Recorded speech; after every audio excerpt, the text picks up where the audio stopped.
So yan mga ka-promdi, may tanim din po tayo na kamatis po dito sa farm, no. Nasa megit 100 na puno po ito. Mura ngayon ng kamatis. So ito po, itong area po na ito, yan, may nakabukod na area. Pero meron din po tayong nakahilera po doon, no, nakatudling at naka-plastic mulch at may balag na rin po. Dito po, napahiwalay lang. So yan, mga ka-promdi. Yan, kamatis. At nagsisimula na rin po yung mamulaklak. Yan po. Kaya binalaga na rin po natin para pag namunga ay meron na pong nakasuporta.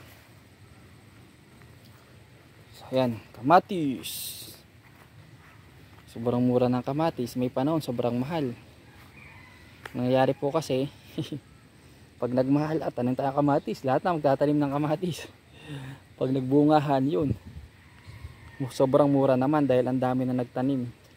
Ganon din sa ibang mga crops, tanim na sili, lahat nagtanim na sili. Nako, sabay-sabay nagbungahan, ay di sobrang dami ng supply, mura naman.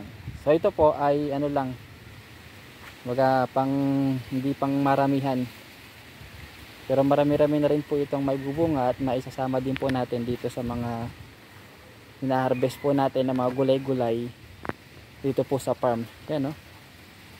Ano na talaga yung mga bulaklak.